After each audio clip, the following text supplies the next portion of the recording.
Jesus entrou em agonia no Getsêmani, e seu suor tornou-se como gotas de sangue a escorrer pela terra.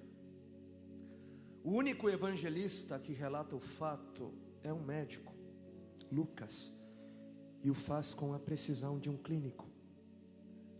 O suar sangue ou hematidrose é um fenômeno raríssimo. É produzido em condições excepcionais. E para provocá-lo é necessário uma fraqueza física, acompanhada de um abatimento moral violento, causado por uma profunda emoção, por um grande medo.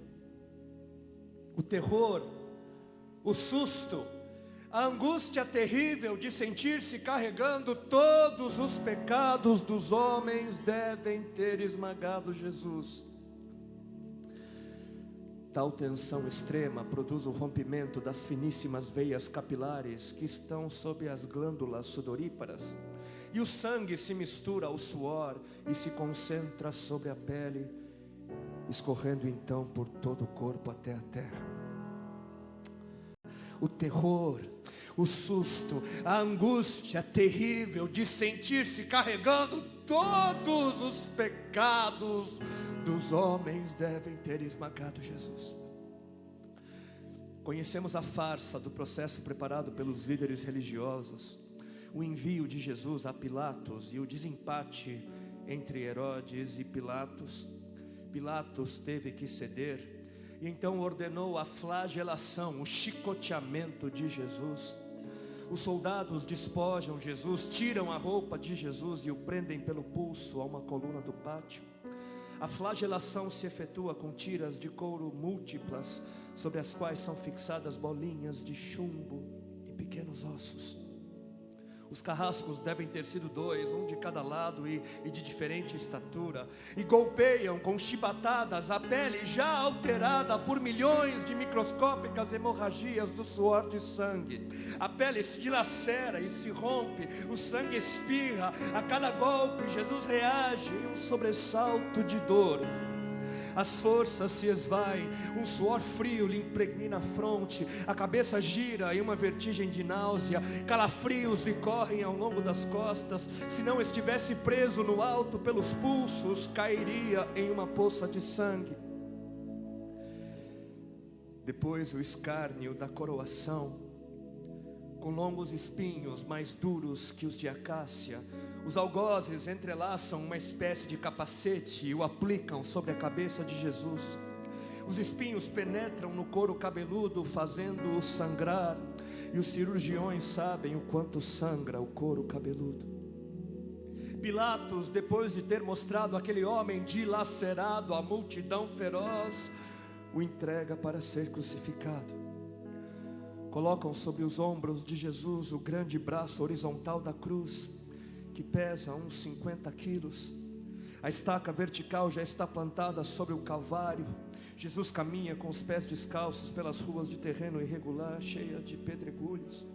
Os soldados o puxam com as cordas. O percurso é de cerca de 600 metros. Jesus, fatigado, arrasta um pé após o outro, frequentemente cai sobre os joelhos e os seus ombros estão cobertos de chagas, de ferimentos. Quando ele cai por terra, a viga lhe escapa, escorrega e lhe esfola o dorso. Sobre o Calvário tem início a crucificação. Os carrascos despojam o condenado, tiram a roupa do condenado, mas a sua túnica está colada nas chagas, nos ferimentos, e tirá-la produz dor atroz. Quem já tirou uma atadura de gás e de uma grande ferida percebe do que se trata. Cada fio do tecido adere, cola a carne viva, e ao levarem a túnica se laceram as terminações nervosas postas em descoberto pelas chagas. Os carrascos dão um puxão violento e há um risco de toda aquela dor provocar uma síncope. Mas ainda não é o fim. O sangue volta a escorrer. Jesus é deitado de costas. As suas chagas se incrustam de pequenos elementos. Depositam-no sobre o braço horizontal da cruz. Os algozes tomam as medidas. Com uma broca é feito um furo na madeira para facilitar a penetração dos pregos. Os carrascos pegam um longo prego pontudo e quadrado, apoiam-no sobre o pulso de Jesus e com um golpe certeiro de martelo o plantam e o rebatem sobre a madeira. Jesus deve ter contraído o rosto assustadoramente, o nervo mediano foi lesado.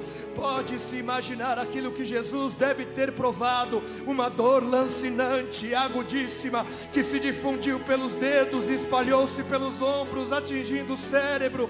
A dor mais insuportável que um homem pode provar, ou seja, aquela produzida pela lesão dos grandes troncos nervosos, que provoca uma síncope e faz perder a consciência. Mas em Jesus não. O nervo é destruído só em parte, e a lesão do tronco nervoso permanece em contato com o prego. E quando o corpo for suspenso na cruz, o nervo se esticará fortemente como uma corda de violino esticada, e a cada solavanco, a cada movimento, vibrará, despertando dores dilacerantes.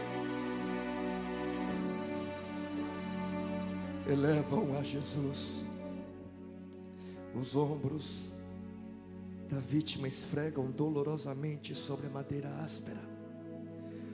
As pontas cortantes da grande coroa de espinhos penetram o crânio.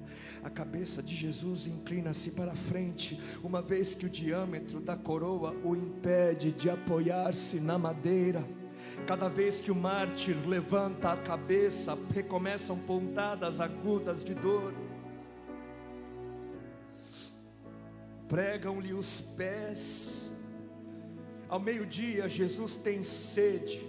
Não bebeu desde a tarde anterior e estava desidratado pela perda de tanto sangue. Seu corpo é uma máscara de sangue. A boca está semiaberta e o lábio inferior começa a pender. A garganta seca lhe queima, mas ele não pode engolir, tem sede. Um soldado lhe estende sobre a ponta de uma vara uma esponja com bebida ácida de uso entre os militares. Tudo aquilo é uma tortura atroz. De repente, um estranho fenômeno se produz no corpo de Jesus.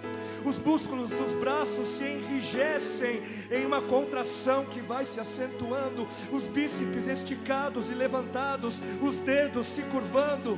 É como acontece a alguém ferido de tétano, a isto que os médicos chamam de tetania. Quando os sintomas se generalizam, os músculos do abdômen se enrijecem em ondas imóveis. Em seguida, os músculos entre as costelas, depois os do pescoço e finalmente os músculos respiratórios se enrijecem. A respiração se faz pouco a pouco mais curta. O ar entra, mas não consegue mais sair. Jesus respira com o ápice dos pulmões. Tem sede de ar como um asmático em plena crise. Seu rosto pálido pouco a pouco se torna vermelho, depois se transforma num violeta purpúreo. Jesus é envolvido pela asfixia.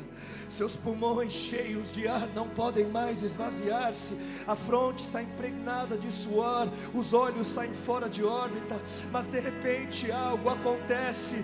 De repente algo acontece. Lentamente, com um esforço sobre-humano, Jesus toma um ponto de apoio sobre o prego dos pés. Ele esforça-se a pequenos golpes, se eleva, aliviando a tração dos braços. Os músculos do tórax se distendem, a respiração torna-se mais ampla e profunda, os pulmões se esvaziam e o rosto recupera a palidez inicial. Mas por quê? Por que este esforço? Por quê? Porque Jesus quer bradar: Pai, perdoa-lhes porque não sabem o que fazem.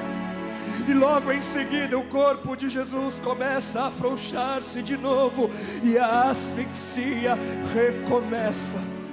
foram transmitidas 7 frases pronunciadas por ele na cruz, e cada vez que quer falar, ele deverá elevar-se, tendo como apoio o prego dos pés. Inimaginável. Atraídas pelo sangue que ainda escorre e pelo coagulado, enxames de moscas unem ao redor do seu corpo, mas ele não pode enxotá-las. Pouco depois o céu escurece, o sol se esconde, de repente a temperatura diminui, logo serão 3 da tarde, e depois de uma tortura que dura horas e horas, todas as suas dores, toda a sua sede, todas as cãibras, toda a asfixia, todo o latejar dos nervos medianos lhe arrancam um lamento: Deus meu, por que me desamparaste?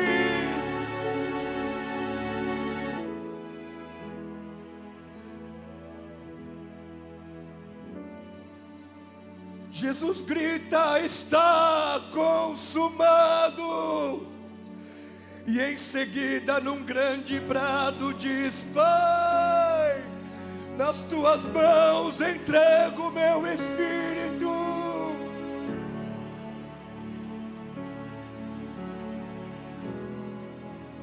E morreu no meu lugar e no seu. Por que Jesus morreu na cruz? Por quê? Jesus morreu na cruz para que todo sofrimento pudesse ter fim. E essa é a última coisa que nós precisamos saber. Nós precisamos saber que tudo isso, toda dor, todo choro, todo sofrimento um dia vai acabar. Graças ao sofrimento de Deus, todo choro, todo lamento deixará de existir.